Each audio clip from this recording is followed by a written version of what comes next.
이보시오, 한국. 소스 코드를 못 준다면 계약을 파기하겠소. 안 팝니다.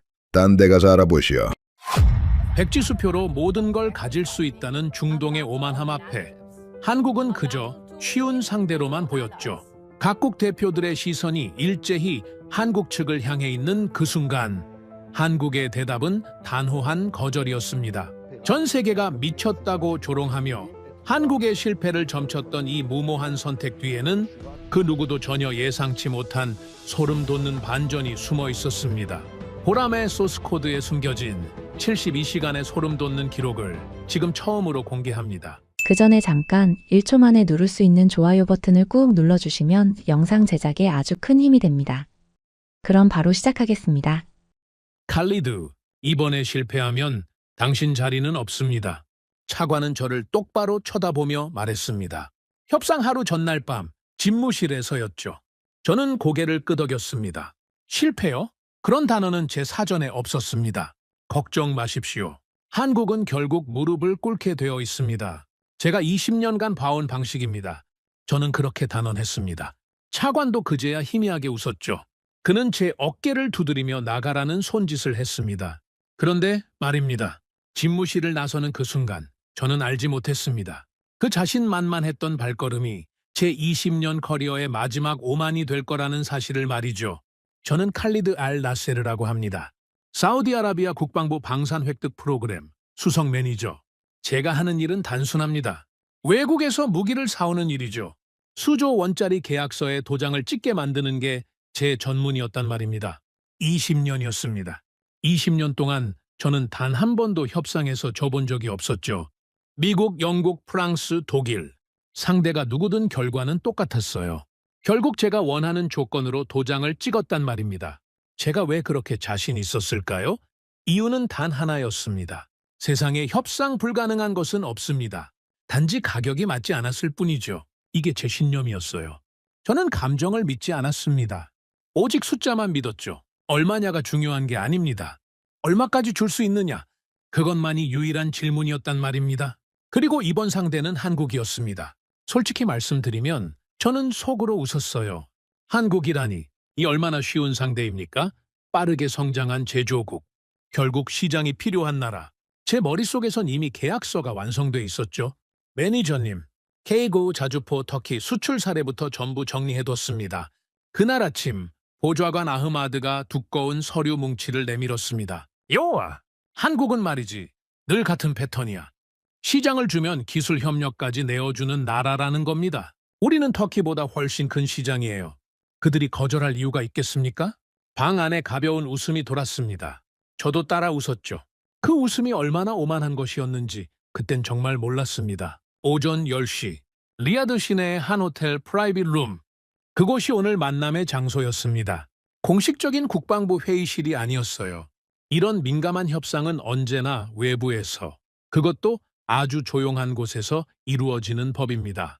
언론이 모르는 곳, 제한된 사람만 들어올 수 있는 곳, 그런 자리였단 말이죠.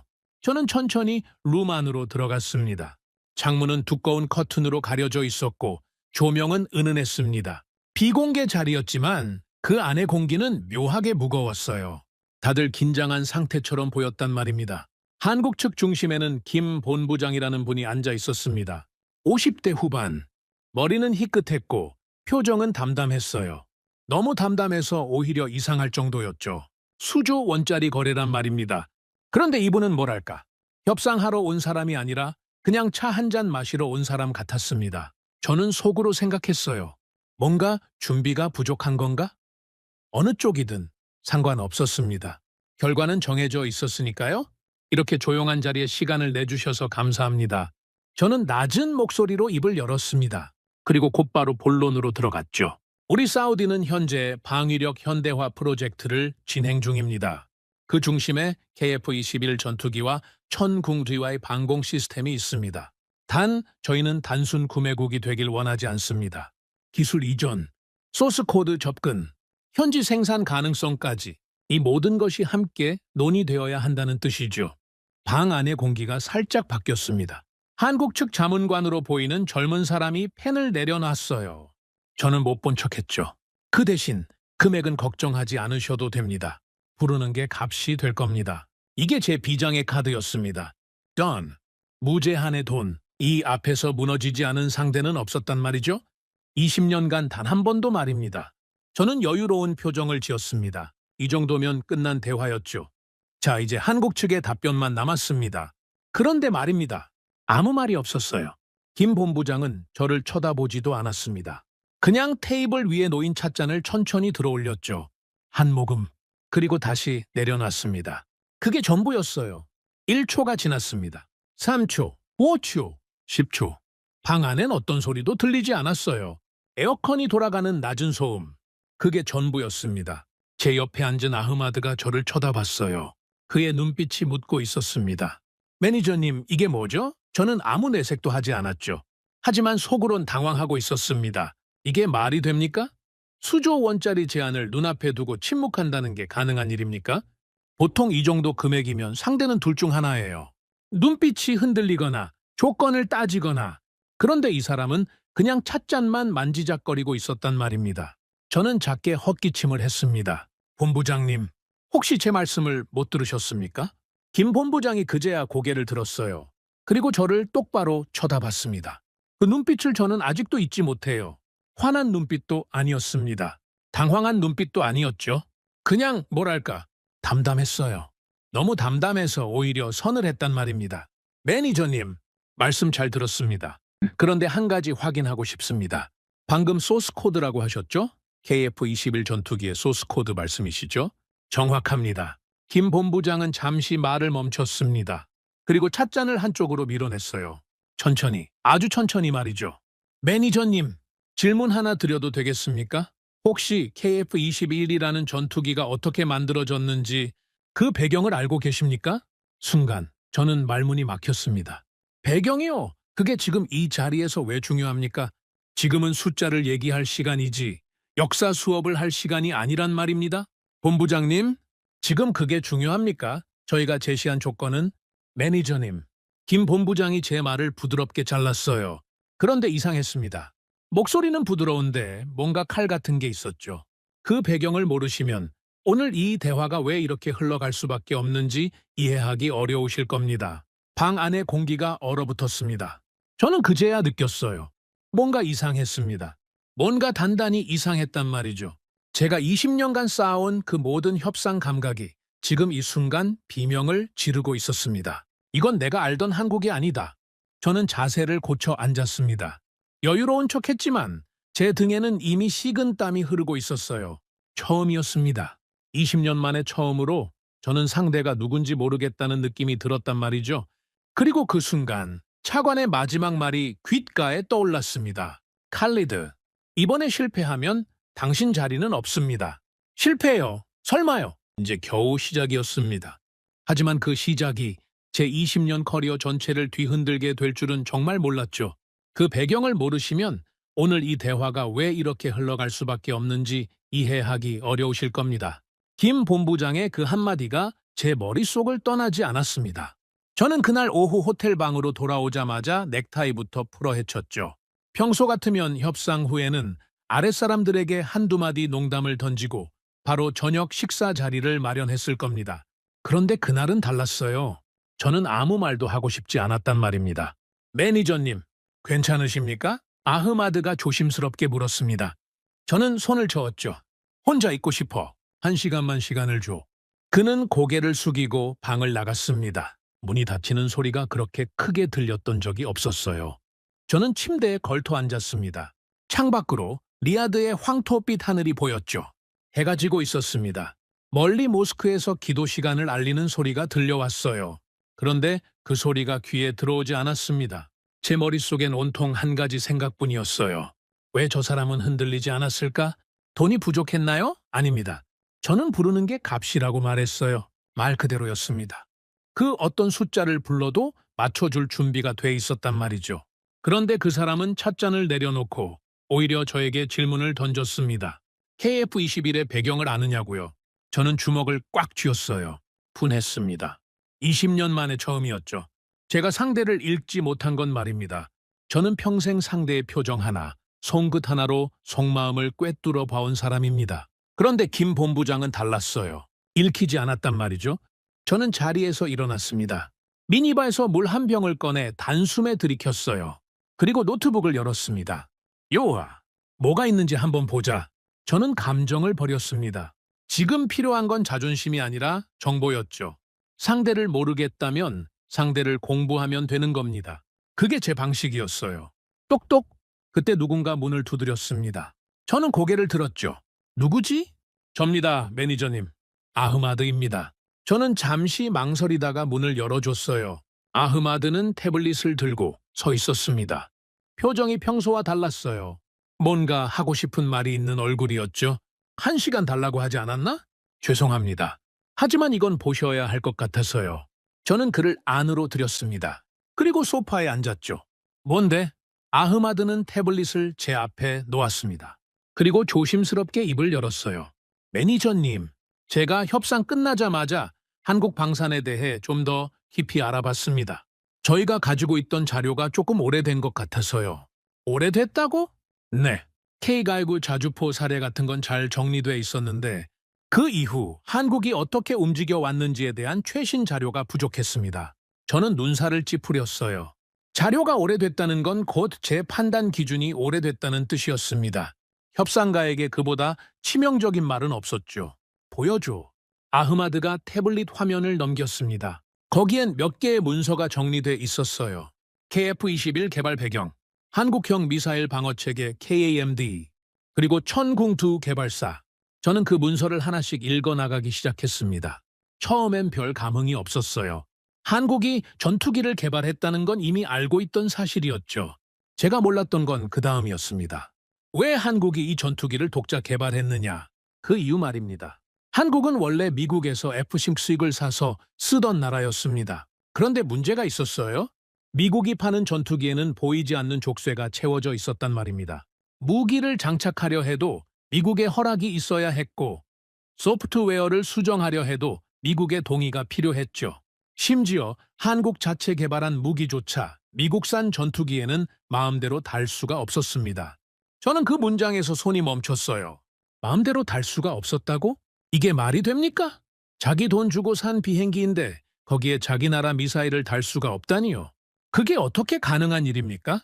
저는 다음 장을 넘겼습니다. 그리고 읽어 내려갔죠. 거기엔 이런 내용이 있었어요. 한국은 과거에 미사일 하나 마음대로 만들지 못하는 나라였다고 말입니다. 사거리에 제한이 있었고 탄두 중량에 제한이 있었고 심지어 고체 연료 로켓조차 마음대로 개발하지 못했다고요. 모두 다른 나라와의 약속 때문이었습니다. 한국은 그 약속 안에서 수십 년을 살았던 겁니다. 저는 태블릿을 내려놓았어요. 그리고 천천히 등바디에 몸을 기댔죠. 뭔가가 머릿속에서 움직이기 시작했습니다. 퍼즐 한 조각이 천천히 제자리를 찾아가는 느낌이었죠. 하지만 아직 그림이 완성된 건 아니었어요. 저는 고개를 저었습니다.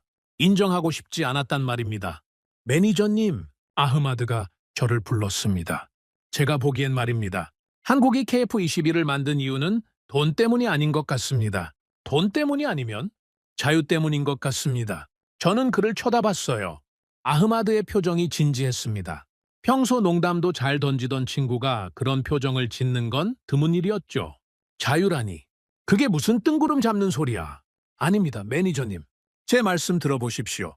한국이 KF-92를 개발하면서 가장 중요하게 여긴 게 뭔지 아십니까? 무기를 자유롭게 달 수 있는 권리입니다. 자기들이 만든 미사일, 자기들이 개발한 폭탄, 그런 것들을 누구의 허락도 없이 장착할 수 있는 비행기. 그게 KF-21이라는 겁니다. 저는 말없이 그의 말을 듣고 있었습니다. 그런데 매니저님, 오늘 저희가 뭘 요구했습니까? 소스 코드를 달라고 했죠. 기술을 이전하라고 했고요. 매니저님, 한국이 수십 년을 고생해서 겨우 얻어낸 그 자유를 저희가 돈 몇 푼에 넘겨달라고 한 겁니다. 저는 숨이 막혔습니다. 솔직히 말씀드리면 아흐마드가 저보다 먼저 이걸 깨달았다는 사실이 자존심 상했어요. 저는 20년 차 협상가입니다. 그런데 10년 차인 아흐마드가 저보다 먼저 상황을 파악한 거죠. 하지만 인정해야 했습니다. 그의 말이 맞았거든요. 계속해봐. 저는 겨우 입을 열었습니다. 아흐마드는 고개를 끄덕이며 다음 문서를 보여줬어요. 매니저님, 천궁3도 마찬가지입니다. 이건 단순한 방공 시스템이 아닙니다. 한국이 미국 패트리어트를 수십 년간 써오면서 느낀 한계를 극복하기 위해 만든 것이거든요. 운용 권한, 정비 권한, 개량 권한, 이 모든 걸 자기들 손에 두기 위해서 말입니다. 그래서 우리가 소스 코드를 달라고 했을 때 그 사람이 어떤 기분이었을까? 저는 혼잣말처럼 중얼거렸어요. 아흐마드는 대답하지 않았습니다. 대답할 필요가 없었거든요. 저는 눈을 감았습니다. 그리고 오늘 낮에 그 장면을 다시 떠올렸어요. 김 본부장이 찻잔을 내려놓던 그 순간, 저를 바라보던 그 담담한 눈빛, 저는 그때 그 눈빛을 이상하다고만 느꼈습니다. 읽히지 않는다고만 생각했죠. 하지만 이제 알 것 같았어요. 그 눈빛은 분노도 아니었고 당황도 아니었습니다. 그건 뭐랄까, 피눈물 나는 세월을 버텨온 사람의 눈빛이었단 말입니다. 저 같은 사람이 돈 이야기를 꺼내는 걸 수천 번도 더 봐온 사람, 그리고 그때마다 고개를 저을 수밖에 없었던 사람의 눈빛이었어요. 저는 천천히 눈을 떴습니다. 아흐마드, 내가 하나만 물어봐도 되겠나? 네. 얼마든지요. 자네는 오늘 협상이 어떻게 끝날 것 같나? 아흐마드는 한참을 망설였습니다. 그리고 조심스럽게 입을 열었어요. 솔직히 말씀드려도 되겠습니까? 말해? 제가 보기엔 말입니다. 저희가 전략을 완전히 바꾸지 않으면 이 협상은 깨질 것 같습니다. 깨진다. 그 단어가 귓가에 박혔습니다. 협상이 깨진다는 건 단순히 계약 하나가 무산되는 게 아니에요.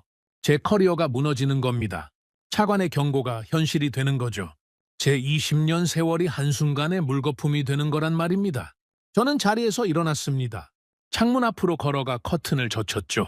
리야드의 밤이 천천히 내려앉고 있었습니다. 멀리 고층 빌딩들의 불빛이 하나둘 켜지기 시작했어요. 아흐마드. 네, 매니저님.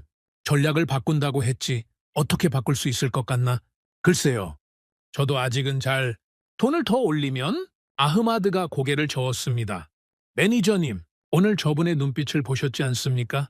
그분은 저희가 1조를 부르든 10조를 부르든 똑같이 반응할 겁니다. 왜냐하면 문제의 본질이 돈이 아니거든요. 그럼 뭐야? 우리가 뭘 해야 한다는 말이야? 저는 조금 짜증 섞인 목소리로 물었습니다. 아흐마드는 잠시 침묵했어요. 그리고 조용히 대답했습니다. 저도 모르겠습니다, 매니저님. 다만 한 가지는 분명합니다. 저희가 한국을 과거의 한국으로 보고 있는 한 이 협상은 계속 헛돌 겁니다. 저는 아무 말도 하지 못했어요. 아흐마드가 방을 나간 뒤 저는 혼자 창가에 오래 서 있었습니다. 머릿속이 복잡했죠. 20년 동안 단 한 번도 의심하지 않았던 제 신념이 오늘 낮 몇 분의 침묵 앞에서 금이 가고 있었단 말입니다. 세상에 협상 불가능한 것은 없습니다. 단지 가격이 맞지 않았을 뿐이죠. 그게 제 인생의 문장이었어요. 그런데 오늘 처음으로 그 문장이 의심스러워졌습니다. 정말 세상에 협상 불가능한 것이 없을까요? 정말 가격만 맞으면 모든 게 풀릴까요? 저는 다시 노트북 앞으로 돌아왔습니다. 그리고 검색창에 한 단어를 쳤어요. 대한민국 방위산업. 페이지를 넘기기 시작했습니다. 처음엔 그냥 훑어보려 했어요. 그런데 읽으면 읽을수록 멈출 수가 없었습니다. 제가 알고 있던 한국과 문서 속의 한국은 완전히 다른 나라였단 말입니다. 1970년대에 한국은 소총 하나 제대로 못 만들던 나라였습니다. 그런데 지금은요, 전투기를 만들고 미사일을 만들고 잠수함을 만들고 심지어 전차까지 만들어 수출하는 나라가 됐더군요. 그것도 남의 기술을 가져다 쓴 게 아니에요. 하나하나 자기 손으로 만들어낸 거였습니다. 저는 그 과정에 걸린 시간을 봤어요. 50년이었습니다. 반세기 말입니다. 한국은 반세기 동안 이 악물고 피눈물 흘리면서 이 자리까지 올라온 나라였던 거죠. 그리고 저는 오늘 낮에 그 반세기 세월의 결정체를 돈 몇 푼에 달라고 한 겁니다. 저는 노트북을 덮었습니다. 그리고 소파에 깊숙이 몸을 묻었어요. 피로감이 밀려왔습니다. 그런데 그 피로감은 몸의 피로가 아니었어요. 어딘가 더 깊은 곳에서 올라오는 피로였죠. 20년 동안 믿어온 것이 흔들릴 때 찾아오는 그런 피로 말입니다. 저는 천장을 바라봤습니다. 그리고 조용히 혼잣말을 했어요. 김 본부장님, 제가 한 가지는 확실히 알게 됐습니다. 물론 그 사람이 들을 리 없었죠. 하지만 저는 계속 말했어요. 저는 오늘까지 당신을 전혀 이해하지 못하고 있었습니다. 저는 눈을 감았습니다. 그날 밤 저는 제대로 잠들지 못했어요. 제 머릿속은 여전히 어지러웠습니다. 내일 어떻게 해야 할지, 전략을 어떻게 다시 짜야 할지 아무것도 정리되지 않았죠. 다만 한 가지는 분명했어요. 내일의 저는 오늘의 저와 달라야 한다는 것. 같은 방식으로 같은 테이블에 앉으면 같은 결과가 나올 수밖에 없다는 것. 그것만은 확실했단 말입니다. 그리고 저는 알지 못했습니다. 다음날 제가 마주하게 될 그 사람이 제 인생에서 가장 충격적인 한마디를 던지게 될 거라는 사실을 말이죠. 다음날 아침, 저는 평소보다 일찍 눈을 떴습니다. 시계를 보니 새벽 5시였어요. 평소 같으면 7시까지는 푹 잘 사람이 저였죠. 그런데 그날은 눈이 저절로 떠졌습니다. 머릿속이 이미 돌아가고 있었단 말이죠. 저는 샤워를 하면서 생각을 정리했습니다. 그리고 거울 앞에서 넥타이를 매며 저 자신에게 말했어요. 칼리드, 어제의 너는 잊어라. 오늘은 다른 방식으로 접근해야 한다. 솔직히 말씀드리면 전 아직도 인정하기 싫었어요. 돈이 통하지 않는다는 걸 말입니다. 20년간 쌓아온 제 신념이 그렇게 쉽게 무너질 수는 없었죠. 그래서 저는 속으로 이렇게 생각했습니다. 그래, 돈만으론 안 될 수도 있어. 하지만 돈에 뭔가를 더하면 되겠지. 그게 그날 아침 제가 짜낸 새 전략이었습니다. 금액을 더 올리고 거기에 정치적 카드까지 얹자는 것. 사우디 시장에서의 우선권, 장기 계약 보장, 왕실 차원의 신뢰. 이런 것들을 함께 제시하면 분명 흔들릴 거라고 생각했어요. 저는 호텔 로비에서 아흐마드를 만났습니다. 그는 어제보다 피곤한 얼굴을 하고 있었죠. 잠 못 잤나? 네, 매니저님. 저도 밤새 한국 자료만 읽었습니다. 그래서 뭐 좀 건졌나? 아흐마드는 잠시 망설였어요. 그리고 조용히 말했습니다. 매니저님, 드릴 말씀이 있습니다. 오늘 자리에서는 말을 줄이시는 게 좋을 것 같습니다. 저는 그를 쳐다봤어요. 제 보좌관이 저에게 말을 줄이라고 하는 건 처음이었거든요. 무슨 뜻이지? 어제 저분이 왜 저희에게 KF21의 배경을 아느냐고 물었을까요? 저는 밤새 그 질문만 생각했습니다. 그리고 결론을 내렸어요. 그분은 저희에게 설명하고 싶은 게 있었던 겁니다. 그런데 저희가 먼저 듣지 않으면 그 설명을 하지 않을 뿐으로 보였습니다. 저는 아흐마드의 말을 가만히 들었습니다. 일리가 있었어요. 하지만 제 자존심이 허락하지 않았죠. 20년차 협상가가 10년차 보좌관의 말에 따라 전략을 바꿀 수는 없었단 말입니다. 알았어. 참고하지. 저는 그렇게 대답하고 차에 올랐습니다. 그런데 그 참고하지라는 한마디가 그날 제 마지막 버팀목이 될 줄은 정말 몰랐어요. 오전 10시, 어제와 같은 호텔 프라이빗 룸이었습니다. 그런데 분위기가 달랐어요. 어제는 그래도 형식적인 긴장감 정도였다면 오늘은 공기 자체가 무거웠습니다. 마치 이미 뭔가가 결정돼 있는 것 같은 느낌이었죠. 저는 자리에 앉았습니다. 그리고 한국 측을 바라봤어요. 김 본부장, 그 옆에 젊은 자문관, 그리고 한 명 더 앉아 있었습니다. 어제는 없던 사람이었죠. 나이가 지긋한 분이었어요. 머리는 완전히 백발이었고 표정은 돌처럼 단단했습니다. 오늘 새로운 분이 동석하셨군요. 저는 부드럽게 말을 꺼냈습니다. 김 본부장이 가볍게 고개를 끄덕였어요.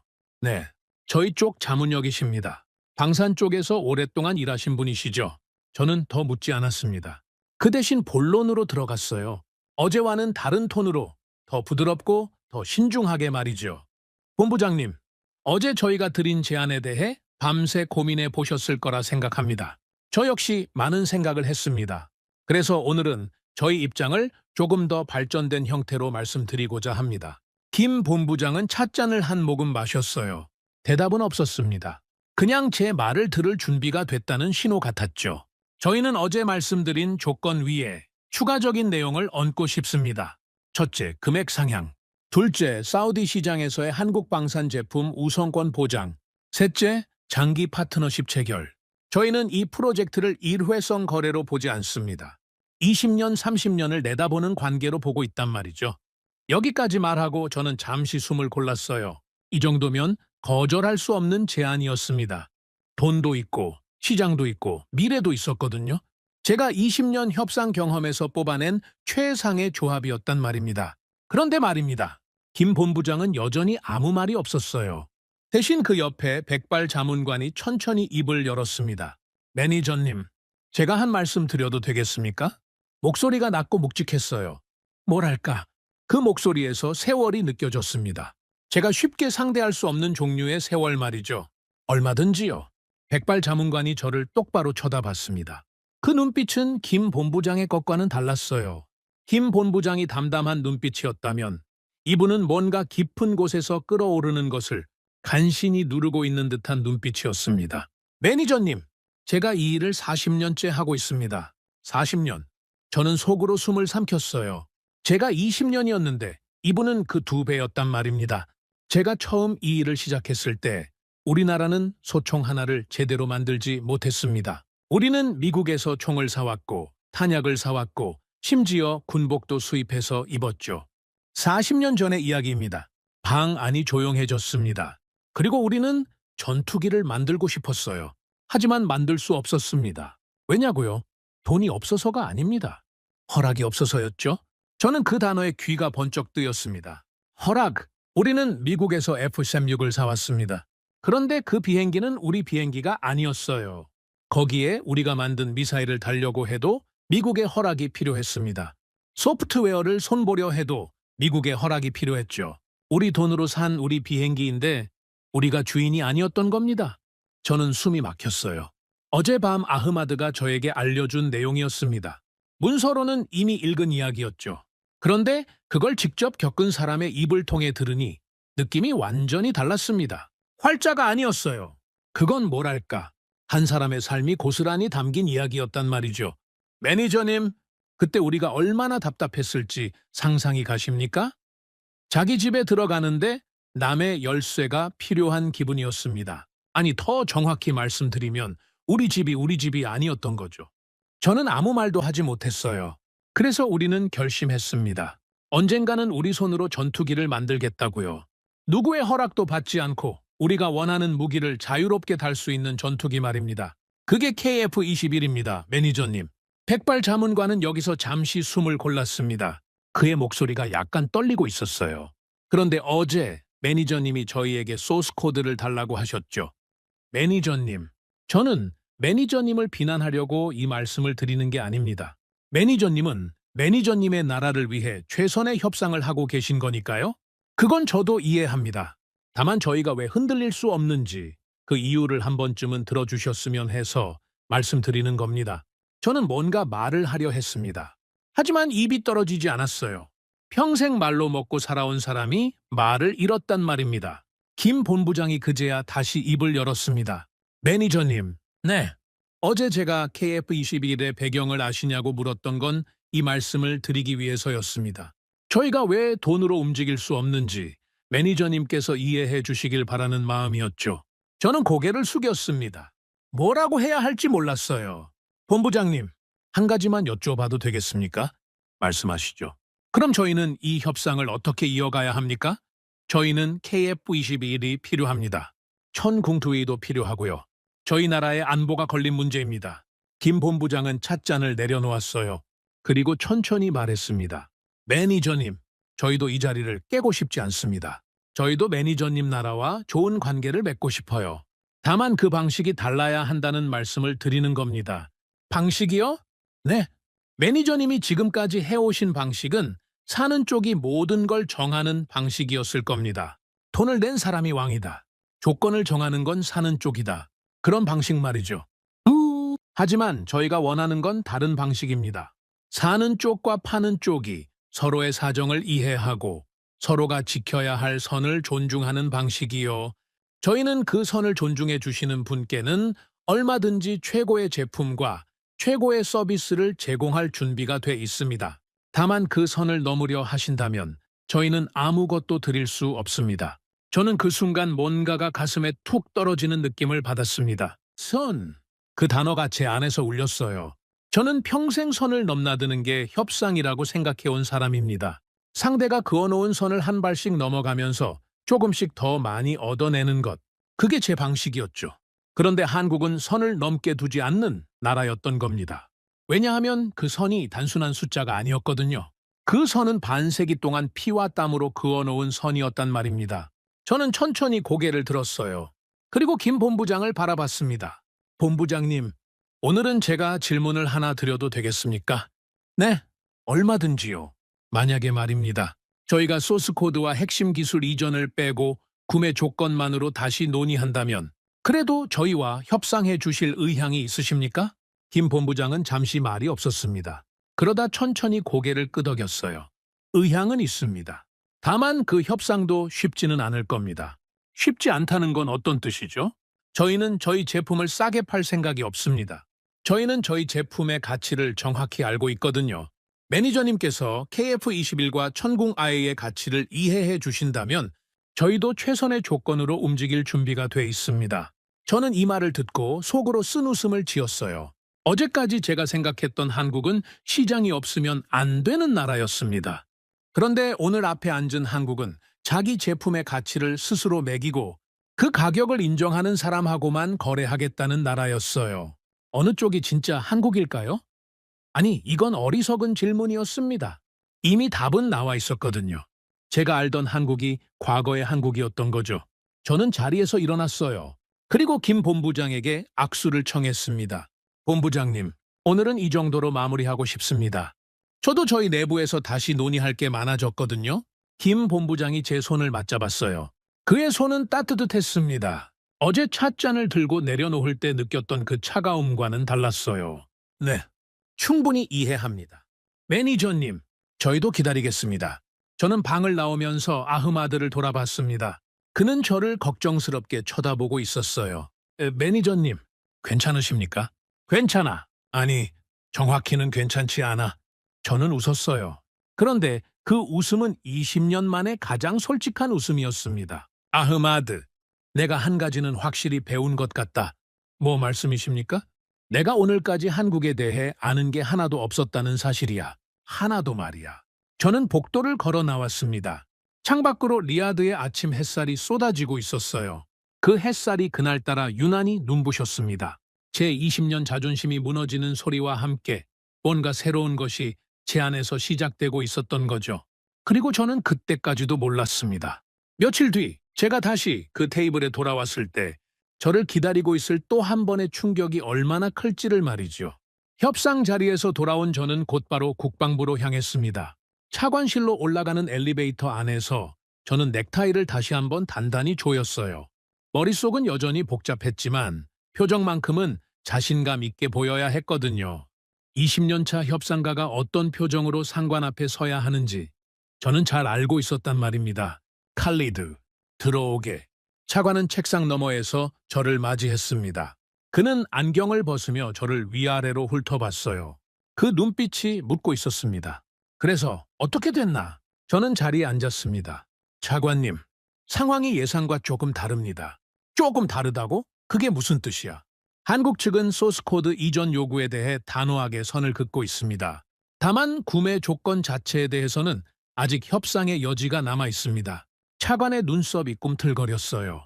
그는 펜을 내려놓고 저를 똑바로 쳐다봤습니다. 칼리드, 내가 분명히 말했을 텐데 소스코드까지 받아와야 한다고 말이야. 차관님, 그게 뭐? 자네가 돈을 충분히 제시하지 않은 건가? 아닙니다. 부르는 게 값이라고 말씀드렸습니다. 그런데 뭐? 저는 잠시 숨을 골랐어요. 어제 저녁부터 오늘 아침까지 제 안에서 꿈틀거리던 그 모든 깨달음을 지금 이 사람에게 어떻게 설명해야 할지 막막했거든요. 한국은 돈으로 움직이는 나라가 아니라는 것. 한국은 반세기 동안 피와 땀으로 기술을 쌓아온 나라라는 것. 소스코드는 그들에게 단순한 데이터가 아니라 주권이라는 것. 이런 이야기들 말입니다. 그런데 저는 이걸 끝까지 말하지 못했어요. 차관님, 제가 느낀 바로는 말입니다. 한국은 이 부분에 대해 어떤 숫자를 불러도 흔들리지 않을 것 같습니다. 차관은 한참 동안 저를 바라봤습니다. 그리고 천천히 의자에 등을 기댔어요. 칼리드, 자네가 지금 무슨 말을 하고 있는지 아나? 자네는 지금 나에게 실패를 인정하는 말을 하고 있네. 저는 고개를 저었어요. 본능적으로 말이죠. 차관님, 실패가 아닙니다. 방식을 바꾸자는 말씀입니다. 구매 조건만으로도 충분히 좋은 결과를. 칼리드, 차관이 제 말을 잘랐습니다. 그의 목소리는 낮고 단단했어요. 제인, 이번 협상이 왜 중요한지 정말 이해하고 있나? 저는 대답하지 않았습니다. 대답이 필요한 질문이 아니었거든요. 이건 무기 거래가 아니야? 이건 우리나라가 앞으로 20년, 30년 동안 어떤 자리에 설 것인지를 결정하는 문제야. 우리가 단순히 무기를 사는 나라로 남을 것인가? 아니면 우리도 언젠가는 우리 손으로 만드는 나라가 될 것인가? 그 갈림길에 서 있는 거란 말이야. 그런데 자네는 지금 나에게 뭐라고 하고 있지? 사는 조건만으로 만족하자고? 우리가 소스 코드를 받아내면 그건 단순한 데이터가 아니야. 그건 우리의 미래야. 10년 뒤 우리도 전투기를 만들 수 있는 발판이 되는 거지. 그래서 내가 자네한테 이 일을 맡긴 거야, 칼리드. 자네가 20년 경력의 협상가니까 돈이든 압박이든 뭘 쓰더라도 받아올 수 있을 거라고 믿었기 때문이야. 저는 주먹을 꽉 쥐었어요. 손바닥에서 땀이 배어 나오고 있었습니다. 차관님, 제가 한 가지만 말씀드리겠습니다. 말해봐! 한국이 KF-21을 만든 배경에는 과거 한국이 남의 기술에 묶여 수십 년을 고생한 역사가 있습니다.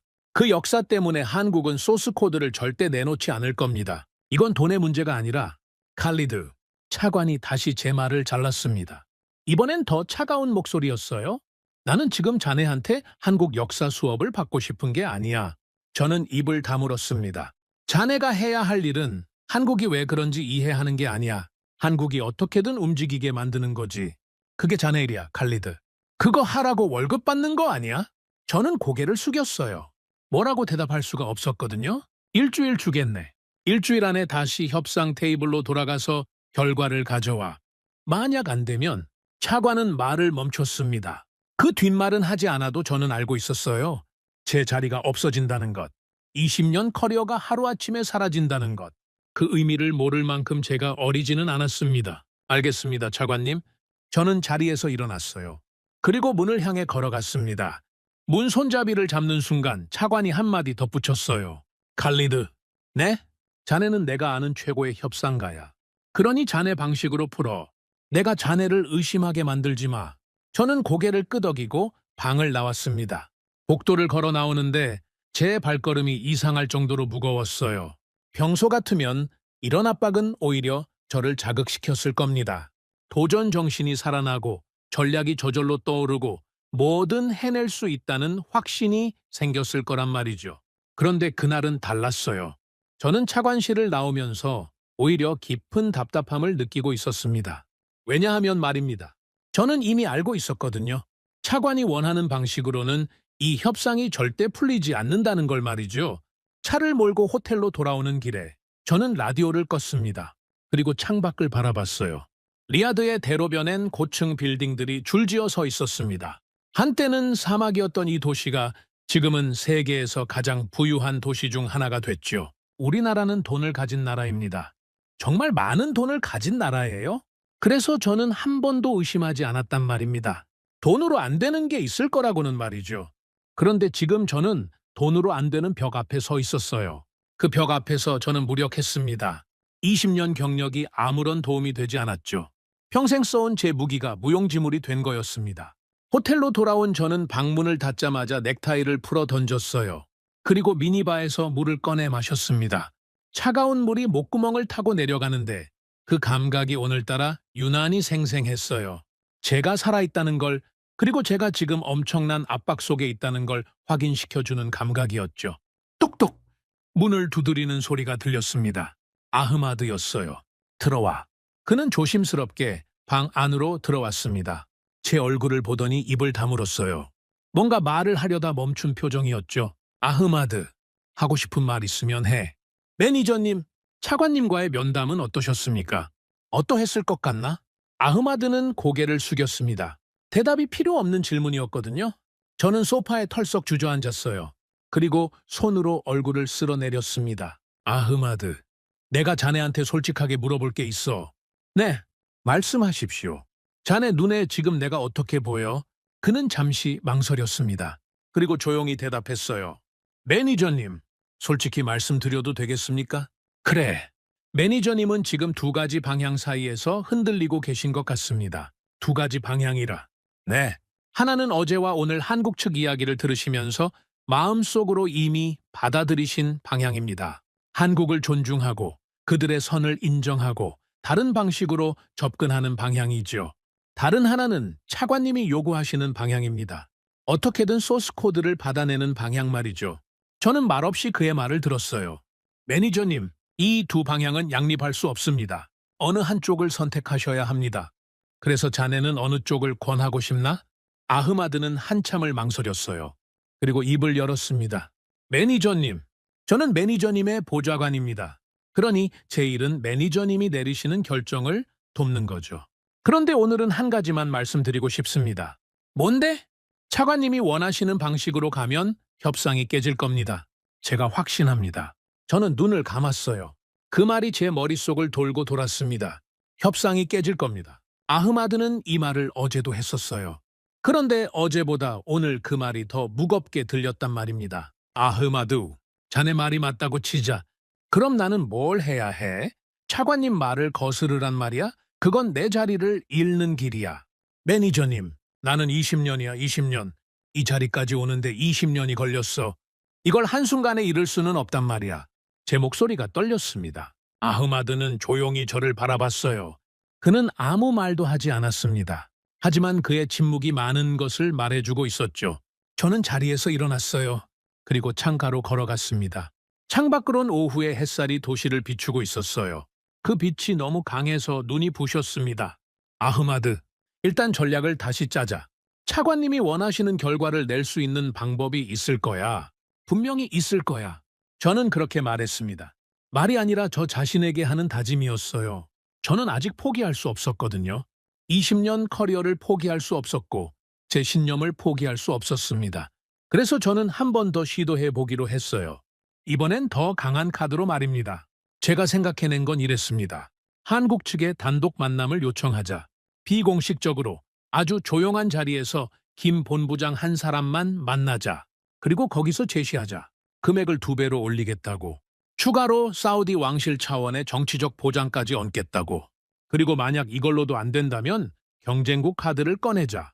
미국과 프랑스도 우리에게 제안을 해오고 있다는 사실을 은근히 흘리자. 저는 평생 이런 방식으로 협상을 풀어왔습니다. 상대가 단호할수록 더 단호하게 압박하는 것. 상대의 선이 분명할수록 더 강하게 그 선을 밀어붙이는 것. 그게 제 방식이었단 말이죠. 아흐마드, 내일 김 본부장에게 단독 만남을 요청하게. 내가 직접 만나야겠어. 아흐마드는 고개를 끄덕였습니다. 하지만 그의 눈빛이 조금 어두워졌어요. 알겠습니다, 매니저님. 요청해 보겠습니다. 그는 방을 나갔습니다. 저는 혼자 남아 다시 창밖을 바라봤어요. 해는 천천히 기울고 있었습니다. 저는 그 순간 이상한 기분이 들었어요. 마치 제가 뭔가 잘못된 길로 가고 있다는 느낌이었죠. 그런데 저는 그 느낌을 애써 무시했습니다. 왜냐하면 저는 실패를 인정할 수 없는 사람이었거든요. 20년 동안 단 한 번도 인정해 본 적이 없었으니까요. 그래! 한 번 더 시도해보자. 한 번만 더. 저는 스스로에게 그렇게 다짐했어요. 하지만 제가 알지 못했던 것이 하나 있었습니다. 그날 저녁 김 본부장이 제 요청에 어떻게 답할지 말이죠. 그리고 그 답이 제 20년 자존심에 어떤 충격을 남길지 말입니다. 다음 날 아침 아흐마드가 제 방으로 들어왔습니다. 그의 얼굴이 굳어 있었어요. 매니저님, 한국 측에서 답이 왔습니다. 뭐라고 했나? 빨리 말해. 만나주겠다는 거야, 아니야? 아흐마드는 잠시 숨을 고르고 말했어요. 매니저님, 김 본부장께서는 단독 만남은 어렵다고 하셨습니다. 다만 한 가지 메시지를 남기셨습니다. 메시지? 네. 이렇게 전해달라고 하셨답니다. 아흐마드는 자신이 받은 말을 그대로 전했습니다. 매니저님이 진심으로 새로운 대화를 원하신다면 언제든 다시 뵙겠습니다. 다만 예전과 같은 제안을 다시 가지고 오신다면 그 자리는 서로에게 시간 낭비일 것입니다. 저는 그 말을 듣고 한동안 아무 말도 하지 못했어요. 그 한마디는 칼이었습니다. 그런데 피가 나는 칼이 아니었어요. 아주 조용히, 아주 정확하게 제 자존심의 한가운데를 찌르는 칼이었죠. 김 본부장은 이미 제 수를 다 읽고 있었던 겁니다. 제가 무엇을 제시할지, 어떤 방식으로 접근할지 모두 예상하고 있었어요. 그리고 그 모든 것을 미리 차단해버린 거죠. 저는 창가로 걸어갔습니다. 그리고 혼잣말을 했어요. 시간 낭비라. 20년 동안 제가 누군가에게서 이런 말을 들어본 건 처음이었습니다. 그리고 저는 그 한마디로 알게 됐어요. 이 협상은 제가 알던 방식으로는 절대 풀리지 않을 거라는 사실을 말이죠. 이제 저에겐 선택의 시간이 다가오고 있었습니다. 시간 낭비일 것입니다. 저는 그 한 문장을 몇 번이고 속으로 되뇌었습니다. 창가에 서서 등 뒤로 아흐마드의 시선을 느끼면서 말이죠. 그 문장은 단순한 거절이 아니었어요. 그건 저라는 사람 전체에 대한 평가였습니다. 20년 경력의 협상가 칼리드 알 나세르. 그 사람을 김 본부장은 이렇게 정리했던 겁니다. 같은 이야기를 가져올 사람, 매니저님, 괜찮으십니까? 아흐마드의 목소리가 저를 현실로 끌어당겼습니다. 저는 천천히 돌아섰어요. 그리고 그에게 억지로 웃어 보였죠. 괜찮아, 괜찮고 말고. 하지만 제 목소리는 떨리고 있었습니다. 아흐마드도 그걸 알아챘을 거예요. 매니저님, 제가 한 가지 제안 드려도 되겠습니까? 말해봐. 한국 측에 더 접근해봤자 문이 열릴 것 같지 않습니다. 이미 저쪽은 내부적으로 방침을 굳혔을 겁니다. 그런데 말입니다. 한국 무기를 이미 쓰고 있는 다른 나라에 한번 물어보시는 건 어떻겠습니까? 저는 그 말을 듣고 잠시 멈칫했어요. 다른 나라라. 네. 실제로 한국 무기를 도입해 본 나라들이 있지 않습니까? 그 사람들은 분명히 알고 있을 겁니다. 한국이 협상 자리에서 어떻게 움직이는지, 어떤 방식으로 조건을 제시하는지 말입니다. 저는 소파에 앉았습니다. 그의 말이 제 머릿속에서 빠르게 돌아가기 시작했어요. 한국 무기를 실제로 써본 나라들, 그 사람들이라면 저와 비슷한 협상 테이블을 경험해 봤을 겁니다. 그들이 한국과 어떻게 계약을 맺었는지, 무엇이 되고 무엇이 안 됐는지 그런 현장의 이야기를 들을 수 있다면 말이죠. 그건 대사관이나 컨설턴트에게서 듣는 이야기와는 완전히 다른 차원의 정보가 될 거였습니다. 아흐마드, 자네 머리가 빠르게 돌아가는군. 아닙니다, 매니저님. 다만 지금 우리에겐 정보가 부족하지 않습니까? 상대를 모르면 협상이 안 되니까요. 저는 태블릿을 꺼냈습니다. 그리고 제 연락처를 천천히 넘기기 시작했어요. 20년간 중동과 아시아, 유럽을 오가며 쌓아온 인맥이 거기 들어있었습니다. 그중에는 한국 무기를 도입한 나라의 실무자들도 있었죠. 그리고 한 사람의 이름 앞에서 제 손가락이 멈췄어요. 무라드 대령? 저는 그 이름을 보며 잠시 눈을 감았습니다. 무라드는 제가 개인적으로도 가깝게 지내는 사람이었어요. 같은 이슬람 문화권 출신이었고 나이도 비슷했죠. 10년 전 유럽의 한 방산 전시회에서 처음 만났는데 그날 이후로 우리는 서로 집안 이야기까지 나누는 친구가 됐습니다. 그의 아들 결혼식에도 제가 축전을 보냈고 제 딸이 대학에 합격했을 땐 그가 먼저 축하 전화를 걸어왔죠. 그런데 무라드는 특별한 사람이었어요. 왜냐하면 그가 속한 나라가 한국 무기를 아주 많이 도입한 나라였기 때문입니다. 자주포부터 훈련기, 그리고 몇몇 방공 장비까지. 무라드는 그 모든 계약의 실무 라인에 있었어요.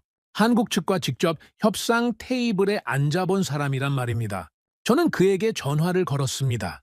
신호음이 두어 번 울린 뒤 그의 목소리가 들려왔어요. 칼리드? 이게 얼마만이야? 무라드의 목소리는 여전했습니다. 밝고 따뜻했죠. 무라드. 미안하게도 자네한테 부탁이 있어서 전화했어. 지금 통화 괜찮나? 물론이지. 뭔데? 목소리가 왜 그래? 무슨 일 있어? 그는 바로 알아챘어요. 역시 오랜 친구였습니다.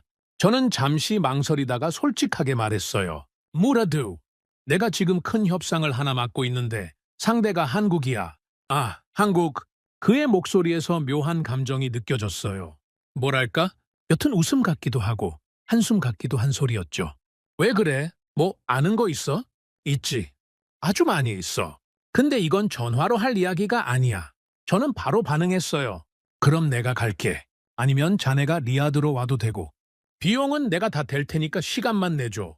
무라드는 잠시 말이 없었습니다. 그리고 천천히 대답했어요.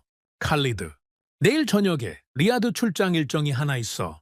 원래는 하루만 있고 돌아갈 예정인데 자네 때문이라면 하루 더 늘릴 수 있어. 정말이야? 고맙다. 정말 고마워. 친구 좋다는 게 뭐야? 근데 칼리드, 응? 마음의 준비 좀 하고 있어. 내가 해줄 이야기가 자네 기대하는 방향이 아닐 수도 있어. 저는 그 말에 잠시 숨이 막혔어요. 하지만 티내지 않고 대답했습니다. 상관없어. 지금 내가 필요한 건 솔직한 이야기야. 알겠어. 내일 저녁에 보자. 전화를 끊고 저는 한동안 천장을 바라봤습니다. 오랜 친구에게 부탁할 정도로 제가 몰리고 있다는 사실이 이상하게 저를 가라앉게 만들었어요. 20년 동안 저는 언제나 남에게 부탁받는 쪽이었습니다. 남이 저에게 조언을 구하는 쪽이었죠. 그런데 지금은 반대였어요. 아흐마드, 내일 저녁에 무라드 대령이 리야드에 온다. 그 친구 만날 자리 조용하게 하나 잡아줘. 호텔 말고 좀 더 프라이빗한 곳으로. 알겠습니다, 매니저님. 다음 날 저녁, 저는 리야드 외곽의 조용한 개인 레스토랑에서 무라드를 만났습니다. 그는 평소처럼 환한 미소로 저를 맞이했어요. 하지만 그 미소 뒤에 뭔가 무거운 것이 있다는 걸 저는 알 수 있었습니다. 우리는 가벼운 안부부터 시작했어요. 가족 이야기, 건강 이야기, 옛 친구들 이야기. 그렇게 1시간쯤 지났을까요? 무라드가 먼저 본론을 꺼냈습니다. 칼리드, 자네가 궁금한 거 이제 물어봐.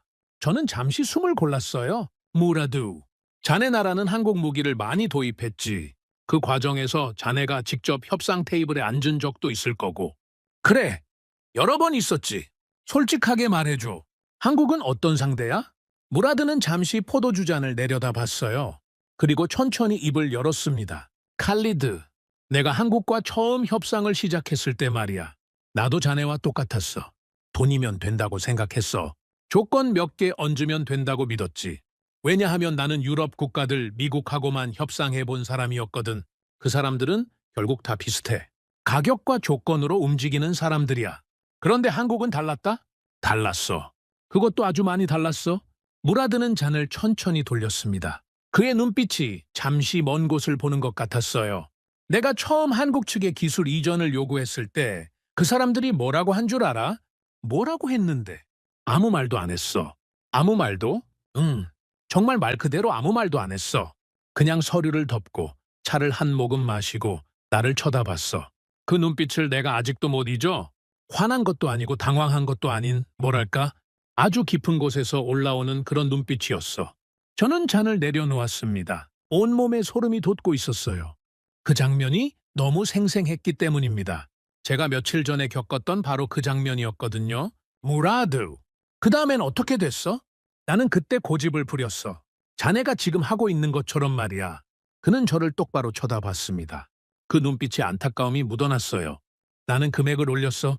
조건을 바꿨고 여러 방향으로 접근했지.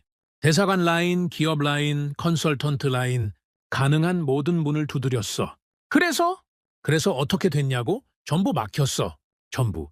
단 하나도 뚫리지 않았어. 한국은 한 번 선을 그으면 그 선을 지키는 방식이 정말 철저해. 조직 전체가 같은 목소리를 내더라고. 마치 한 사람처럼 움직였어. 저는 침을 삼켰어요. 나중에야 알게 됐어. 내가 그 문을 두드리면 두드릴수록 그쪽은 나를 더 멀리 하고 있었다는 걸 말이야. 왜냐하면 내가 한 행동 하나하나가 그 사람들 입장에선 신뢰할 수 없는 신호였던 거야. 신뢰할 수 없는 신호? 한국 사람들한테는 이런 게 있어. 말한 사람이 책임을 진다는 의식. 내가 김 본부장하고 이야기를 했으면 그 사람하고 끝까지 가는 게 맞는 거야. 그 사람을 두고 다른 문을 두드리는 건 그 사람을 인정하지 않는다는 뜻이야. 한국 입장에선 그게 모욕이야. 저는 잠시 숨을 멈췄습니다. 무라드가 지금 하고 있는 말은 제가 지금 정확히 하고 있는 행동에 대한 분석이었어요.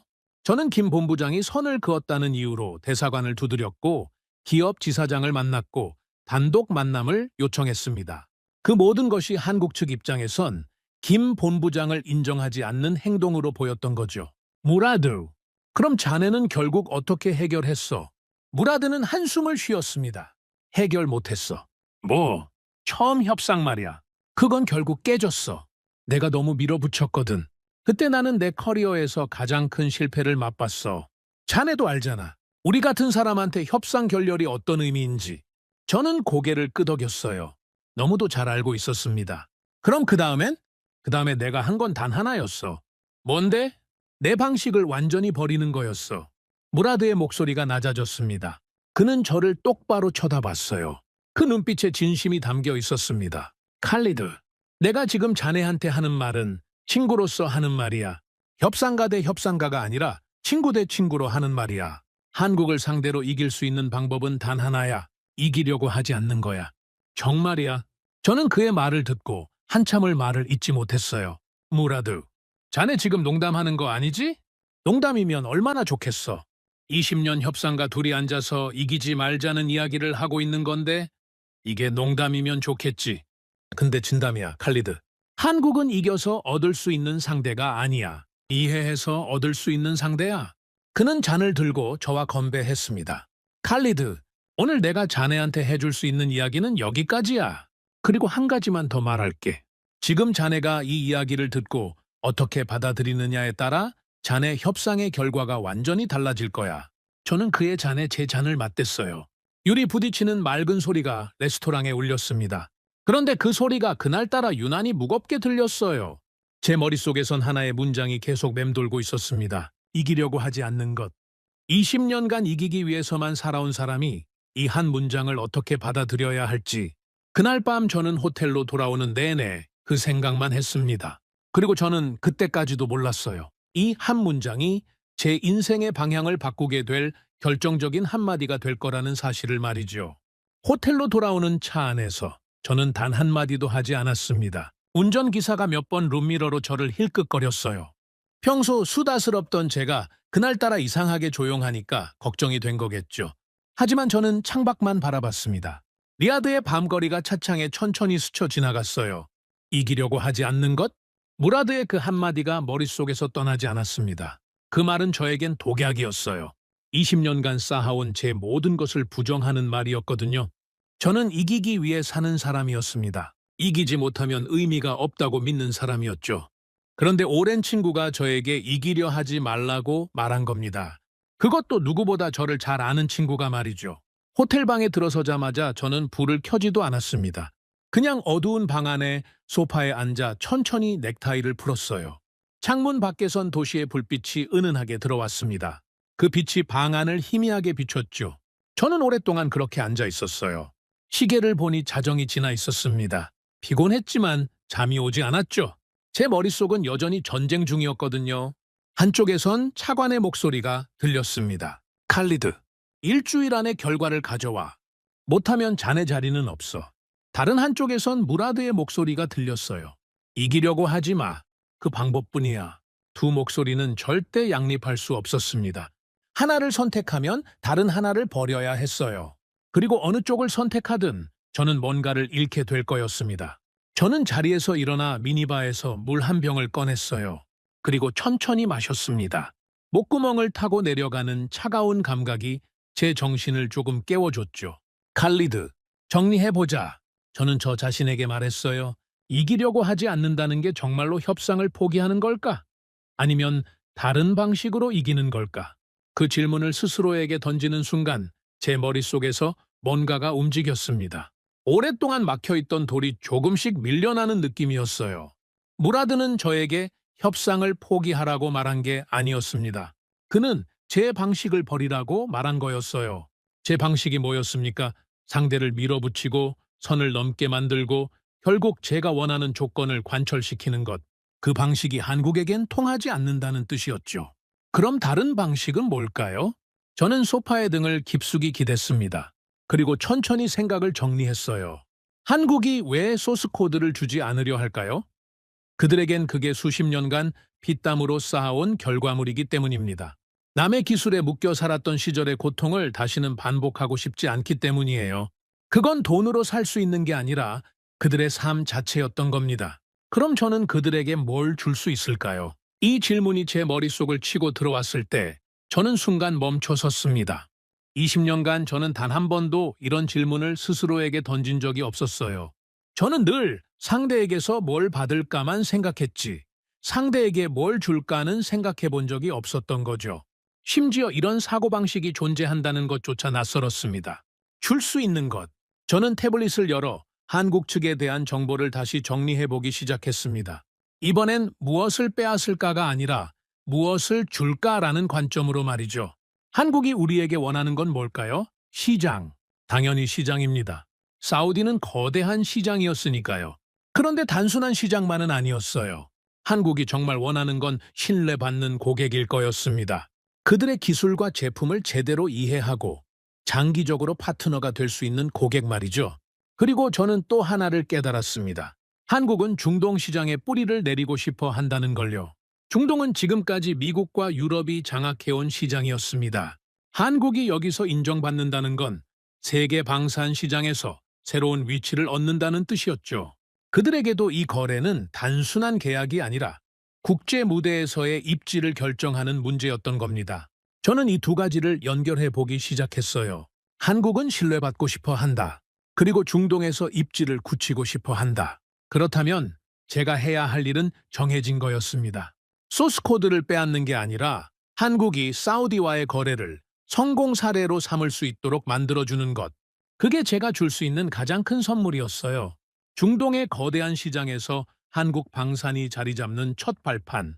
그걸 제공하는 대가로 저는 한국으로부터 최고의 제품과 최고의 조건을 끌어낼 수 있을지도 모릅니다. 그런데 여기서 중요한 건 말이죠.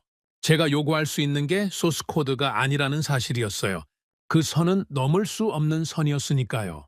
대신 저는 다른 걸 요구할 수 있었습니다. 장기 유지 보수 보장, 성능 개량 우선권, 교육 프로그램, 현지 정비 시설. 이런 것들은 한국도 충분히 줄 수 있는 것들이었죠. 그리고 저희 입장에서도 실질적인 이익이 되는 것들이었고요. 저는 그때 이상한 감정을 느꼈습니다. 뭐랄까, 20년 만에 처음으로 협상이라는 것이 다른 모양으로 보이는 기분이었어요. 이건 이기는 게 아니야. 그런데 지는 것도 아니야. 그런 느낌이었죠. 제가 여태껏 생각해온 협상의 세계에는 이기는 쪽과 지는 쪽만 있었습니다. 그런데 이 새로운 방식엔 이기는 쪽도 없고 지는 쪽도 없었어요. 양쪽 다 원하는 걸 얻는 방식이었단 말입니다. 그런데 말이죠. 이 깨달음 뒤에 곧바로 차관의 목소리가 다시 들려왔어요. 자네는 내가 아는 최고의 협상가야. 자네 방식으로 풀어. 내가 자네를 의심하게 만들지 마. 저는 주먹을 꽉 쥐었습니다. 차관이 원하는 건 소스 코드였어요. 그것 하나였습니다. 그런데 제가 지금 준비하고 있는 방식으론 소스 코드를 받아낼 수 없습니다. 그건 처음부터 불가능한 일이었던 거죠. 한국이 절대 넘지 않을 선이었으니까요. 결국 저는 선택해야 했습니다. 차관이 원하는 답을 가져가지 못하고 자리를 잃거나 아니면 차관을 설득해서 제 방식으로 가거나. 저는 천천히 깨달았어요. 제가 지금 하고 있는 협상은 한국과의 협상만이 아니었다는 사실을요. 진짜 어려운 협상은 따로 있었던 겁니다. 바로 차관과의 협상 말이죠. 차관은 제 상관입니다. 그를 설득한다는 건 쉬운 일이 아니에요.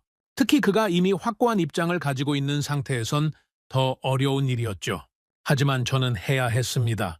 왜냐하면 이게 아니면 답이 없었거든요. 저는 태블릿을 내려놓았습니다. 그리고 오늘 밤 해야 할 일을 정리하기 시작했어요.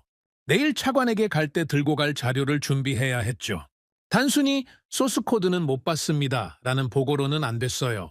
소스 코드 대신 이만큼의 가치를 받을 수 있습니다 라는 자료가 필요했습니다. 그것도 차관이 반박할 수 없을 만큼 치밀하게 준비해야 했어요. 똑똑. 그때 문을 두드리는 소리가 들렸습니다. 시계를 보니 새벽 2시였어요. 이 시간에 누구일까요? 저는 조심스럽게 문 쪽으로 갔습니다. 누구지? 접니다. 매니저님, 아흐마드입니다. 저는 문을 열어줬어요. 아흐마드가 서류 봉투를 들고 서 있었습니다. 그의 얼굴이 피곤해 보였죠. 이 시간에 어쩐 일이야? 매니저님, 제가 밤새 자료를 정리해봤습니다. 한국 측이 과거에 다른 나라와 체결한 계약들 말입니다. 거기서 패턴이 보이더라고요. 저는 그를 안으로 들였습니다. 그리고 소파에 마주 앉았어요. 패턴이라니? 한국은 소스 코드나 핵심 기술은 절대 이전하지 않았습니다. 그건 한 번도 예외가 없었어요. 그런데 대신 한국이 양보한 부분이 있더라고요. 뭔데? 유지 보수 패키지, 성능 개량 우선권, 교육 프로그램, 그리고 현지 조립 라인까지. 이런 건 상대국이 요청하면 상당히 유연하게 내줬습니다. 어떤 경우엔 거의 공짜에 가깝게 제공하기도 했고요. 저는 아흐마드를 쳐다봤습니다. 그는 제가 몇 시간 전에 혼자 정리한 결론과 똑같은 지점에 도착해 있었어요. 심지어 저보다 더 구체적인 자료까지 가지고 있었죠. 아흐마드, 자네 대단하구나. 아닙니다, 매니저님. 그저 밤새 자료만 본 겁니다. 아니야. 대단해? 정말 대단해? 저는 진심으로 그렇게 말했습니다. 평소라면 이런 말을 입에 담지 않았을 겁니다. 아랫사람에게 칭찬을 잘 안 하는 성격이었거든요. 그런데 그날은 이상할 정도로 그 말이 자연스럽게 나왔어요. 매니저님, 한 가지 더 있습니다. 뭔데? 제가 정리한 자료에 따르면 한국과 장기, 파트너십을 맺은 나라들은 그 다음에도 한국으로부터 지속적으로 새로운 제품을 공급받았습니다. 심지어 개발 단계부터 협력한 경우도 있었어요. 이게 뭔 뜻인지 아십니까? 뭔데?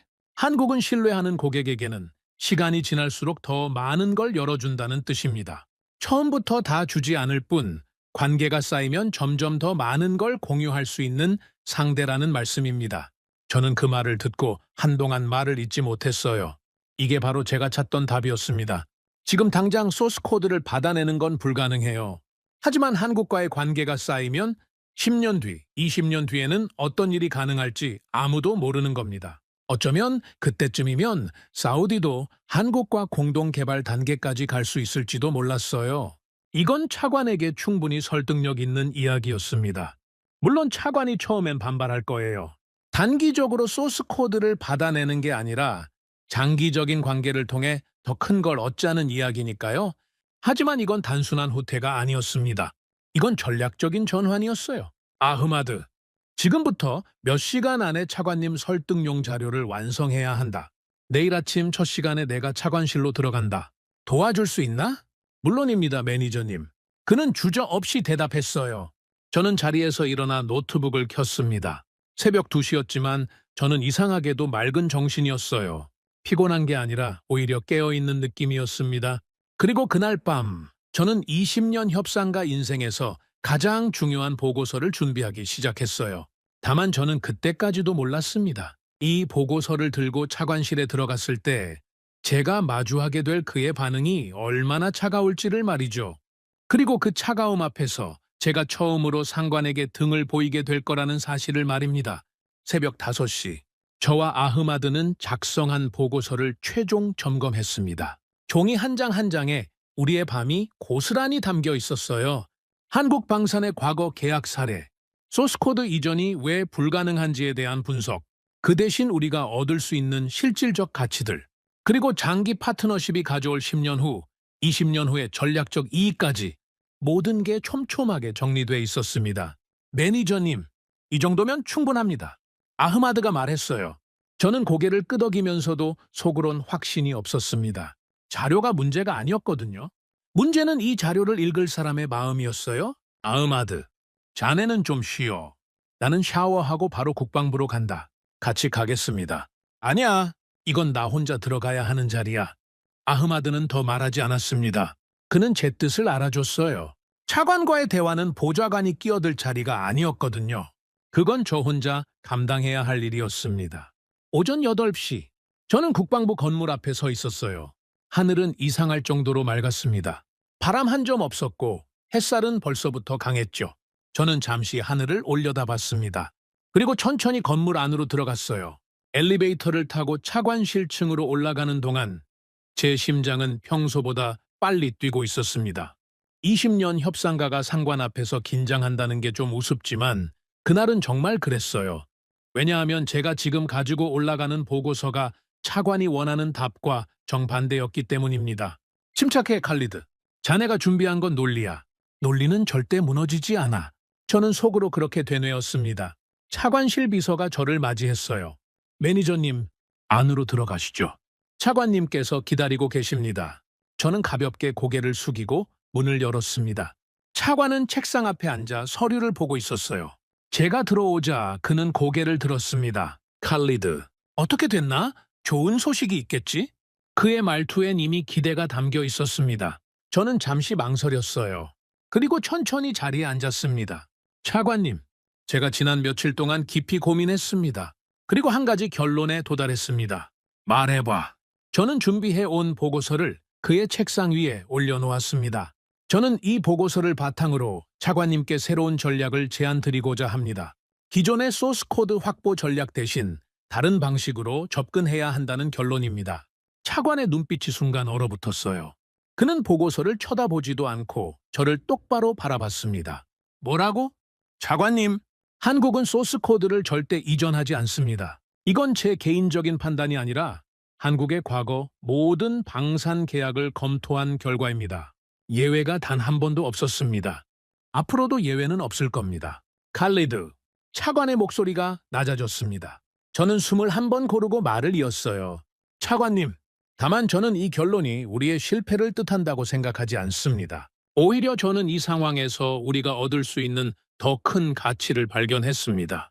장기 파트너십, 기술 협력 심화화, 미래 공동 개발 가능성, 이 모든 것이 소스코드 하나보다 훨씬 큰 가치를 가져올 수 있습니다. 저는 보고서를 차관 쪽으로 밀었어요. 그는 여전히 보고서를 쳐다보지 않았습니다. 그의 시선은 오직 저만 향하고 있었죠. 칼리드, 내가 자네한테 뭘 맡겼지? 소스코드 확보였어. 내가 자네한테 맡긴 건 단 하나였단 말이야. 그런데 자네는 지금 나한테 뭘 가져온 거지? 왜 이게 안 되는지에 대한 변명인가? 차관님, 변명이 아닙니다. 현실입니다. 현실? 차관이 자리에서 일어났어요. 그는 창가로 천천히 걸어갔습니다. 그리고 등을 돌린 채 말했어요. 칼리드, 나는 자네한테 현실을 가져오라고 한 적이 없어. 나는 결과를 가져오라고 했어. 그 차이를 모르겠나? 저는 자리에서 움직이지 않았습니다. 그 순간 제 안에서 뭔가가 뚜렷해지는 걸 느꼈거든요. 제가 여기서 물러서면 모든 게 무너진다는 확신이었어요. 차관님, 결과와 현실은 분리될 수 없습니다. 현실을 무시한 결과는 존재할 수 없습니다. 차관이 천천히 돌아섰어요. 그의 표정은 차가웠습니다. 칼리드, 자네가 지금 누구한테 이야기하고 있는지 아나? 알고 있습니다, 차관님. 그럼 왜 이런 말을 하는 거지? 자네는 20년 경력의 협상가야. 내가 믿고 맡긴 사람이야. 그런 자네가 지금 나한테 불가능합니다라고 말하고 있단 말이야. 차관님, 저는 차관을 똑바로 쳐다봤습니다. 제 목소리는 떨리지 않았어요. 이상하게도 그 순간 저는 평온했습니다.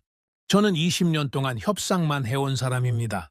그리고 그 20년 동안 단 한 번도 포기라는 단어를 써본 적이 없습니다. 차관님도 그걸 잘 아실 겁니다. 그런 제가 지금 차관님께 이 말씀을 드리는 건 정말로 이 방법이 유일한 길이기 때문입니다. 차관은 팔짱을 꼈습니다. 그리고 저를 한참 동안 바라봤어요. 칼리드, 솔직히 말해봐. 자네 한국한테 뭐 홀린 건 아닌가? 저는 그 말에 잠시 숨이 막혔어요. 홀렸다는 말. 그건 제가 지금까지 들어본 가장 모욕적인 말이었습니다. 20년 협상객에 상대한테 넘어갔다는 뜻이었거든요.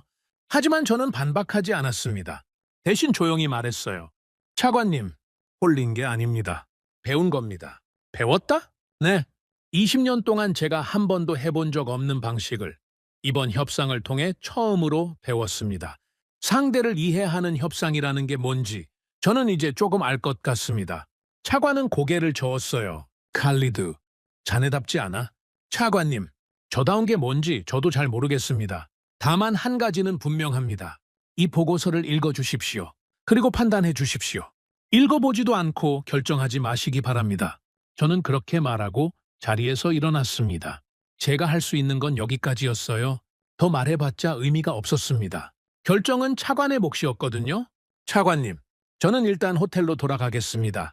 결정이 나면 언제든 연락 주십시오. 저는 가볍게 고개를 숙이고 차관실을 나왔습니다. 문을 닫는 순간 등 뒤로 차관의 시선이 느껴졌어요. 그 시선이 제 어깨를 묵직하게 눌렀습니다. 엘리베이터에 올라타자마자 저는 벽에 기댔어요. 몸에 힘이 빠졌습니다. 20년 동안 제가 차관에게 이런 식으로 이야기한 건 처음이었거든요. 아니, 어떤 상관에게도 이런 식으로 말해본 적이 없었습니다. 저는 언제나 결과를 가져가는 사람이었어요. 그런데 오늘은 결과 대신 새로운 방향을 제시한 거죠. 그게 용기였는지 아니면 어리석음이었는지 그 순간에 저는 알 수 없었습니다. 호텔로 돌아오는 차 안에서 저는 아흐마드에게 전화를 걸었어요. 매니저님, 어떻게 됐습니까? 보고서 드리고 나왔다. 차관님 반응은요? 차갑더라. 아흐마드는 한동안 말이 없었습니다. 매니저님, 괜찮으시겠습니까? 괜찮을 거야. 아니면 괜찮지 않겠지. 어느 쪽이든 지금은 기다리는 수밖에 없어. 저는 전화를 끊었습니다. 그리고 창밖을 바라봤어요. 리야드의 거리는 평소와 똑같았습니다. 차가 오가고 사람들이 걸어다니고 햇살은 건물들을 비추고 있었죠. 세상은 그대로였어요. 흔들리는 건 오직 저 한 사람뿐이었습니다. 호텔방에 돌아온 저는 침대에 그대로 쓰러졌어요. 눈을 감았는데 잠이 오지 않았습니다. 머릿속에선 오늘 아침의 장면이 계속 반복됐어요. 차관의 차가운 눈빛, 그의 등 돌린 뒷모습, 그리고 자네답지 않아 라는 그 한마디. 저는 정말 저답지 않은 걸까요? 아니면 오히려 지금의 저가 진짜 저인 걸까요? 오후 3시쯤 됐을 때 제 전화가 울렸습니다. 모르는 번호였어요. 저는 천천히 전화를 받았습니다. 여보세요? 매니저님, 저 김 본부장입니다. 저는 순간 몸이 굳었어요. 김 본부장이 저에게 직접 전화를 걸다니 이건 예상치 못한 일이었습니다. 본부장님, 어떻게 제 번호를? 그건 중요한 게 아닙니다, 매니저님. 제가 전화를 드린 건 한 가지 말씀을 드리고 싶어서입니다. 그의 목소리는 여전히 담담했어요. 하지만 오늘따라 그 담담함 속에 뭔가 다른 것이 섞여 있었습니다. 뭐랄까, 온기 같은 거였어요. 말씀하시죠. 매니저님, 저희가 다시 만날 시간이 온 것 같습니다. 저는 그 말을 듣고 한동안 말을 잇지 못했어요. 본부장님, 제가 이번엔 어떤 이야기를 가져가야 할지. 매니저님, 이번엔 이야기를 가져오실 필요가 없습니다. 저희 쪽에서 드릴 이야기가 있습니다. 저는 그 말을 듣고 숨이 막혔어요. 언제 뵐 수 있겠습니까? 내일 오후 3시. 지난번 그 자리에서 뵙겠습니다. 네? 알겠습니다. 전화가 끊겼습니다. 저는 한참 동안 전화기를 쳐다봤어요. 김 본부장이 저에게 직접 만나자고 했습니다. 그것도 저희 쪽에서 드릴 이야기가 있다면서 말이죠. 이게 무슨 뜻일까요? 저는 생각해봤지만 답이 나오지 않았어요. 그 순간 또 다른 전화가 울렸습니다. 이번엔 차관실이었습니다. 저는 잠시 심호흡을 하고 전화를 받았어요. 네? 칼리드입니다. 매니저님, 차관님께서 지금 들어오시라고 하십니다. 저는 그 말을 듣고 자리에서 일어났어요. 드디어 올 것이 온 거였습니다. 제 운명이 결정될 시간 말이죠. 제 심장이 다시 빠르게 뛰기 시작했어요. 그런데 이번엔 아침과는 다른 떨림이었습니다. 두려움이 아니라 뭐랄까 기대 같은 거였어요. 저는 재킷을 다시 챙겨 입었습니다. 그리고 호텔 방문을 열었어요. 복도에 나서는 순간 저는 이상한 확신을 느꼈습니다. 오늘 이 2번의 만남이 저를 완전히 다른 사람으로 바꿔놓을 거라는 확신 말입니다. 저는 다시 국방부 건물 앞에 섰습니다. 아침에 나왔던 그 문을 다시 들어가는 길이었어요. 그런데 이상하게도 발걸음이 아침보다 가벼웠습니다. 두려움이 사라진 건 아니었어요. 오히려 두려움은 더 커져 있었죠. 다만 그 두려움 옆에 뭔가 다른 감정이 함께 있었습니다. 차관은 제 보고서를 밤새 읽었다고 했어요. 그리고 저를 조용히 바라보며 말했습니다. 칼리드, 자네젠 수용하겠네. 저는 그 순간 눈앞이 흐려졌습니다. 20년간 저는 언제나 결과만으로 평가받아온 사람이었어요. 그런데 오늘 처음으로 결과가 아닌 제 깨달음이 인정받은 겁니다. 차관은 마지막에 이렇게 덧붙였어요. 자네가 뭔가 배운 눈빛이더군. 그래서 믿기로 했네. 저는 고개를 숙였습니다. 차관실을 나서는 순간 이상하게 눈물이 핑 돌았어요. 20년간 흘려본 적 없는 눈물이었습니다. 다음 날 오후 3시. 저는 지난번 그 호텔 프라이빗 룸 앞에 섰습니다. 문을 열기 전에 잠시 눈을 감았어요. 제 머릿속엔 지난 며칠간의 기억이 스쳐 지나갔습니다. 김 본부장의 담담한 눈빛, 백발 자문관의 흔들리던 목소리, 그리고 무라드가 저에게 건넸던 그 한마디. 이기려고 하지 마. 저는 문을 열었습니다. 김 본부장이 자리에 앉아 있었어요. 그 옆에는 지난번의 백발 자문관도 함께 있었죠. 두 사람 모두 저를 조용히 바라봤습니다. 매니저님, 오셨군요. 김 본부장의 목소리엔 지난번과 다른 뭔가가 섞여 있었어요. 그건 경계가 풀린 사람의 목소리였습니다. 저는 자리에 앉으며 두 사람을 차례로 바라봤어요. 그리고 제가 먼저 입을 열었습니다. 본부장님, 자문관님, 오늘 제가 드리고 싶은 말씀이 있습니다. 협상 이야기가 아닙니다. 사람으로서 드리고 싶은 말씀입니다. 두 사람의 눈빛이 살짝 흔들렸어요. 저는 며칠 전까지만 해도 한국이라는 나라를 아주 단순하게 봤습니다. 빠르게 성장한 제조국, 시장이 필요한 나라, 결국 돈에 움직일 수밖에 없는 나라. 그게 제가 알고 있던 한국이었습니다. 그런데 저는 그날 이 방에서 제가 평생 믿어온 그 모든 생각이 얼마나 부끄러운 것이었는지 알게 됐습니다. 백발 자문관이 천천히 고개를 들었어요. 저는 그를 향해 말을 이었습니다. 자문관님이 저에게 해주셨던 이야기 말입니다. 소총 하나 만들지 못하던 나라가 탄약을 수입하고 군복을 수입하던 나라가 자기 손으로 전투기를 만들기까지 걸린 그 반세기. 저는 그 이야기를 들으면서 처음엔 역사 수업이라고 생각했습니다. 그런데 호텔로 돌아와 혼자 앉아 있는데 그 이야기가 제 가슴을 치더군요. 제 목소리가 살짝 떨렸습니다. 저는 숨을 한번 고르고 다시 말을 이었어요. 저희 나라는 석유라는 축복을 받은 나라입니다. 땅을 파면 돈이 나오는 나라죠. 그래서 저희는 언제나 사왔습니다. 전투기를 사왔고 미사일을 사왔고 기술을 사왔습니다. 그게 당연하다고 믿었어요. 돈이 있으면 세상 모든 걸 살 수 있다고 생각했단 말입니다. 백발 자문관의 눈빛이 깊어졌어요. 저는 그 눈빛을 똑바로 바라봤습니다. 그런데 한국은 달랐습니다. 한국은 땅에서 나오는 게 없는 나라였죠. 석유도 없고 금도 없고 땅덩어리도 작은 나라입니다. 그런 나라가 어떻게 전투기를 만들었을까요? 어떻게 미사일을 만들었을까요? 저는 그 답을 알 것 같았습니다. 제 목소리가 더 낮아졌어요. 자존심입니다. 남의 기술에 묶여 살지 않겠다는 자존심. 우리 하늘을 우리 손으로 지키겠다는 자존심. 그 자존심 하나로 반세기를 버텨온 나라가 한국이었습니다. 저는 그걸 이제야 알았어요. 김 본부장은 아무 말도 하지 않았습니다. 하지만 그의 눈빛이 흔들리고 있었어요. 백발 자문관은 고개를 살짝 숙이고 있었죠. 저는 계속 말을 이었습니다.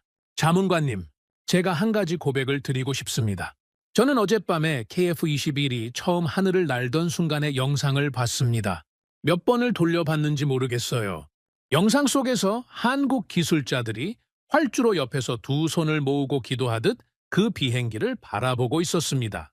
비행기가 하늘로 솟아오르는 순간 그 사람들이 서로를 껴안고 울고 있더군요. 저는 잠시 말을 멈췄습니다. 제 눈에도 뜨거운 것이 차오르고 있었어요. 저는 그 장면을 보면서 이상하게 가슴이 먹먹했습니다. 저는 사우디 사람인데 왜 저 장면에 눈물이 났을까요? 한참을 생각했어요. 그리고 알았습니다. 그건 비행기 한 대가 날아오르는 장면이 아니었어요. 그건 한 나라가 수십 년의 한을 풀어내는 장면이었습니다. 남에게 허락받지 않고 우리 하늘을 나는 그 자유를 처음으로 쥐는 순간 말입니다. 백발 자문관의 어깨가 미세하게 떨리고 있었어요. 저는 그분을 향해 고개를 숙였습니다. 자문관님, 저는 40년을 이 업계에서 보내신 어르신께 오늘 한 가지를 부탁드리고 싶습니다. 한국이 걸어온 그 길을 저에게 더 가르쳐 주십시오. 저희 나라 사우디는 아직 그 길을 모릅니다. 우리는 돈으로 모든 걸 사왔고 그래서 우리 손에 남은 게 많지 않습니다. 저는 한국처럼 되고 싶습니다. 제 조국이 한국처럼 되길 원합니다. 백발 자문관이 천천히 고개를 들었어요. 그의 눈가에 이슬이 맺혀 있었습니다. 그는 떨리는 목소리로 말했어요. 매니저님, 제가 40년을 이 일을 하면서 말입니다. 외국분께 이런 말씀을 들어본 건 오늘이 처음입니다. 그의 목소리가 갈라졌어요. 저희는 오랫동안 작은 나라라는 말을 들어왔습니다. 저희 스스로도 그렇게 생각하면서 살았어요. 하지만 저희는 포기하지 않았습니다. 포기할 수 없었습니다. 왜냐하면 저희에겐 자식 세대가 있었으니까요. 제 자식만큼은 남의 허락을 받지 않는 나라에서 살게 하고 싶었습니다. 그게 저희 세대의 약속이었어요. 저는 그 말을 듣고 고개를 숙였습니다. 제 눈에서 눈물이 흘렀어요. 20년 협상가가 협상 테이블에서 우는 건 말이 안 되는 일입니다. 그런데 그날은 울었어요. 참을 수가 없었습니다. 김 본부장이 조용히 입을 열었어요. 매니저님, 저희는 매니저님께 소스 코드를 드릴 수는 없습니다. 그건 저희 아버지 세대의 눈물로 만든 것이기 때문입니다. 하지만 저희는 매니저님께 더 귀한 것을 드릴 수 있습니다. 더 귀한 것이요? 네, 저희가 걸어온 길입니다. 저희가 실패하면서 배운 것, 무너지면서 다시 일어선 방법, 그리고 어떻게 기술을 우리 손으로 만드는지, 저희는 이 모든 걸 매니저님 나라와 나눌 준비가 돼 있습니다. 저희는 한때 저희를 가르쳐준 사람들이 있었습니다. 이제는 저희가 누군가를 가르쳐 드릴 차례가 된 것 같습니다. 저는 김 본부장의 말을 듣고 한참 동안 아무 말도 하지 못했어요. 그는 지금 저에게 소스 코드보다 훨씬 큰 것을 주겠다고 하고 있었습니다. 기술을 주는 게 아니라 기술을 만드는 법을 가르쳐 주겠다는 거였어요. 이건 돈으로 살 수 없는 것이었습니다. 이건 오직 진심으로만 받을 수 있는 것이었죠. 저는 자리에서 일어났어요. 그리고 두 사람을 향해 깊이, 아주 깊이 고개를 숙였습니다. 본부장님, 자문관님, 저는 오늘 이 자리에서 한 인간으로서 한국이라는 나라의 경의를 표합니다. 저는 오늘 이 자리에서 한 가지 확신을 얻었습니다. 한국은 결코 작은 나라가 아닙니다. 한국은 세상에서 가장 큰 나라들 중 하나입니다. 왜냐하면 한국은 자기 자신을 팔지 않는 나라이기 때문입니다. 두 사람도 자리에서 일어났어요. 백발 자문관이 제 앞으로 다가와 두 손으로 제 손을 잡았습니다. 그분의 손은 따뜻했어요. 그런데 동시에 떨리고 있었습니다. 매니저님, 오늘 이 말씀 저는 평생 잊지 않겠습니다.